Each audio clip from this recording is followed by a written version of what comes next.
I love your question because so many of us ask, "What do you do every day?" And sometimes I ask myself, "What do you do every day?" Because I'm like, I don't think I do anything. Because my job is about aggregating talented people and then enabling them to do their work, and then choosing when do I recommend? When do I suggest? When do I say, "Can you do better?" When do I cheerlead? When do I comfort? Um, and and that's a feel that you have to have a feeling. That's like fishing. By the way, I'm not a good fisherman. I don't fish, but I see fishermen out there. They just know they have a feeling for where are the when to act, when. And I think that that's so much part of our job as producers, as nurturers of artists. Well, first of all, Lynn doesn't pitch. Lynn is an artist and he makes what he makes. So Lynn had discovered the book Alexander Hamilton by Ron Chernow, taken it on vacation with him uh, when he had a week off of performing as the lead Usnavian in the Heights. And it just shows you what kind of a brain Lynn has that he takes with him a 900-page biography of Alexander Hamilton on vacation. I mean, this guy is a heady guy. This guy likes to be challenged. And he reads this and says, this is a hip hop musical. So he comes back and he is invited in the spring of '09 to a poetry slam in the East Room of the White House in the first months of the Obama administration. And although I think the planners at the White House assumed he would be doing something from In the Heights, he starts writing what becomes the first song to Hamilton, Alexander Hamilton. And he gets in front of this entire audience in the East Room, including President and First Lady Barack and Michelle Obama. And he says, I'm going to do a song from my new musical, Hamilton mixtape, or whatever he called it. And everybody laughed. And it was a laugh of, "This is a crazy idea." And by the way, I'll say to all you folks, you can watch this on YouTube. Go to like Lin-Manuel at the White House 2009 and you will see it. They laugh. And then he does this rap. How does a bastard, orphan, son of a whore? And by the end of the number, they are standing up and cheering. So he has one. By the way, that's the only song he had.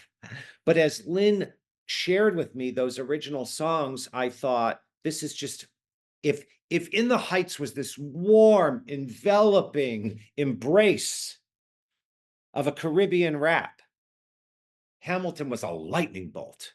And I knew it was extraordinary. And then ultimately, Lynn said, I want to make a concept album called Hamilton Mixtape of just songs like Andrew Lloyd Webber had done with the original Jesus Christ Superstar.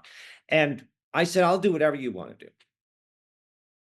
And ultimately, his collaborator, Tommy Kail, persuaded him to just keep going. And then ultimately, a musical would emerge. And once Lynn and Tommy presented about 12 songs in a cabaret setting at Jazz at Lincoln Center in 2012, that's when I wrote them the letter. I write letters.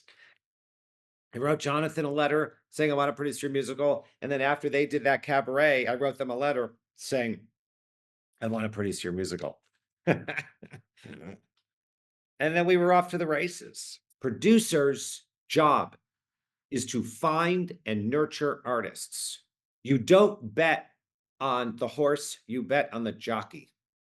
Hamilton is, I've often said that Hamilton may have been the beneficiary of divine intervention because it rolled out in such a beautiful, inspired, and frictionless way. Lynn wrote an opening number, and it was the opening number from that day forward. And then he wrote My Shot, the second song on the show, and it was the second number in the show from that day forward. And so they went from doing a cabaret of some songs in 12, and then Lynn and Tommy and I planned another workshop for the summer of 13. And by that point, they had a first act. And I remember I'm sitting next to Andy Blankenbuehler, our longtime colleague choreographer, and Andy's practically choreographing it in his chair in the summer of 13. And then from the summer of 13, we go and plan a first production that I want to have open at the Public Theater on Lafayette because I know it's good juju or good luck because number one is it's on Lafayette, Marquis de Lafayette. And second, because I want to open Hamilton where a chorus line opened in 1975. And that's what we do. And what we find is that with every iteration, the passion that people are expressing about the show just grows exponentially. Now, because the truth is, no one ever kicked me to do anything in my life. My parents supported me, but they had nothing to do with my interest in the theater. And as I said to you, nobody at Michigan helped me with theater. I did it. And I wrote a memoir to make sense of my life. Because here's the truth. I am a cultural and sometimes observant Jew, but I am also atheist.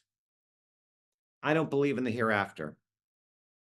I'm not going to figure out my life when I go to the next world. I have to figure out my life right here, right now. This is my shot, and it's my only shot.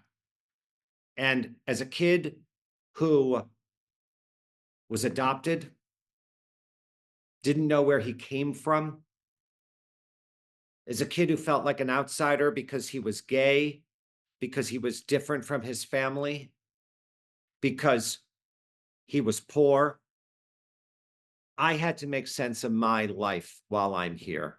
And I wrote this book as a personal journey, as a personal exercise with no regard to outcome. I didn't know if it'd be any good, and I didn't know if it would be of any service, and I didn't know if it would be of any entertainment.